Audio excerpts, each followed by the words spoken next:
Hey everybody, my name is Shannon Robnett. You've probably seen me on the Intelligent Investor channel, even on podcasts, things like that. But I wanted to take a minute and tell you who I am and how I got here. What's been my experiences? What kind of obstacles have I overcome? I grew up in a real estate family. My mom was a third generation real estate broker. My father was a builder and a developer. And I learned at a very young age, if you weren't out of the house by 8 a.m. on a Saturday, you became the extra set of hands that dad used for the afternoon to put things together, to clean up job sites, to do those kinds of things. I grew up with a term called realtor perfect. That meant that the house was ready to show because we always lived in a house that was ready to show because it was usually for sale. I remember one summer my father had built a beautiful house on a lake and he had it for sale in the parade of homes. It was the best of the best. He'd won multiple awards for it. And I remember he told us if it doesn't sell by Sunday, we're going to move into it. I was ecstatic. This home was amazing. Sunday night, we couldn't stand it. We started moving things from the garage of our house into this one. We were gonna have this beautiful home. Fast forward to Monday, about 11 o'clock, a full price offer came in on it. I remember being so disappointed because this house that I thought we were gonna get to live in just got sold. So here we were, moving everything right back out. But you know, I learned from that. And in that time, I learned that everything is an asset to make money. If you live in it, you can benefit from it. If you own it and you rent it, you can also benefit from it. And at the age of 20, I started my building career. I started out building single-family homes, and I didn't really care for that. In fact, I just drove by the first one I ever built back in 1995. And I drove past it and I looked at it, and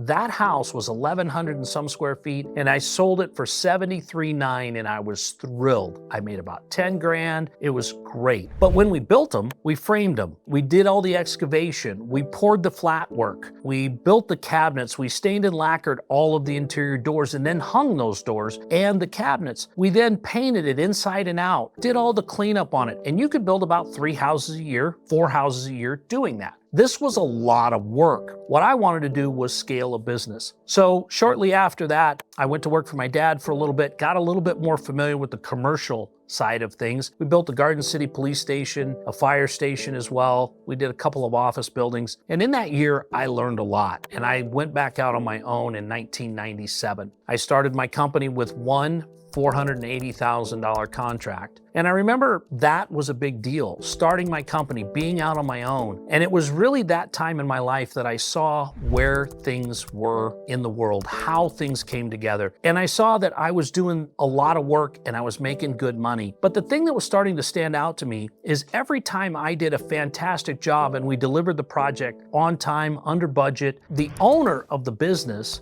profited from that.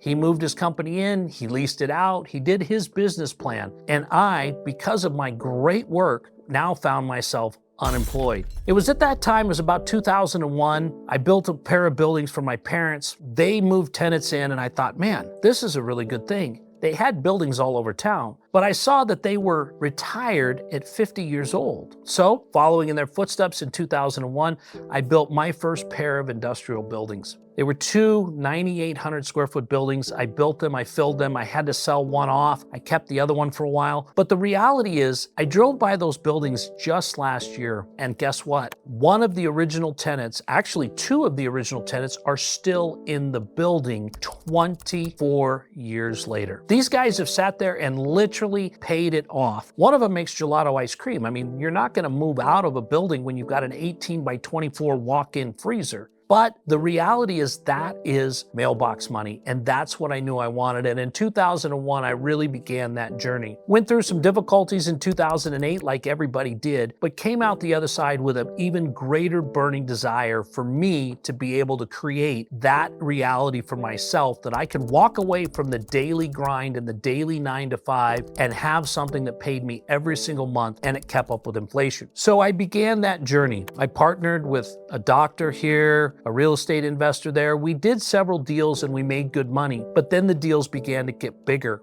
and bigger. And I found a family office. We built a 180 unit apartment complex that we sold in 2021. No, we sold in 2022, $64 million.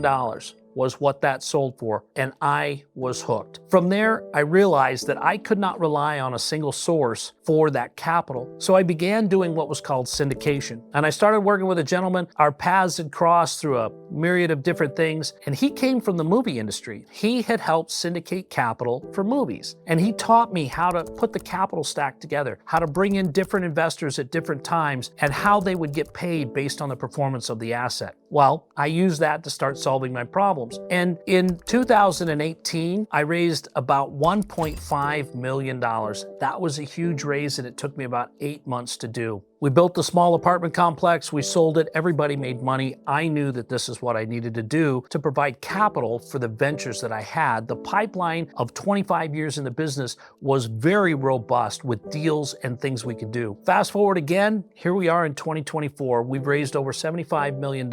We've done deals in Texas, Florida, Washington, even here in Boise, Idaho, and we've done them with investment partners. And in doing that, everybody's made money. We faced things like COVID, lumber tripling in price. We've done a lot of things, but overall, my investors have always made money. And this is the thing that I pride myself in. Sometimes investments take longer to come to fruition. They don't always go per plan, but it's about the underwriting, and a good set of underwriting, a conservative set of underwriting, is worth all the money in the world. See, it's not about showing a rosy picture. It's about having room in what you're doing to have things go wrong. And I think that's one of the things that I've learned through life in this process, is that you've always got to anticipate a monkey wrench here, a left curve there, all the kind of things that come along with life, because life never goes per plan. But through all of that, we've been very successful in returning funds to our investors, making sure that they're making the kind of returns that they want, that we want them to get, and doing it in a tax-advantaged way. You know, the last year I've really kind of ramped up showing people how they can make money, how they can save money on their taxes and be a more intelligent investor. And I've really kind of come up with a brand there that is moving that process forward, because I know that my investors are making good money. They worked hard to get where they're at. Now it's time to work smarter. And so we brought on the Intelligent Investor Framework that helps people to understand how they can better understand the tax law, the tax code, and take advantage of that in their everyday lives, even if they're a W-2 employee. So guys, I just wanted to kind of give you my story, where I came from, what I'm doing. Thank you for your time.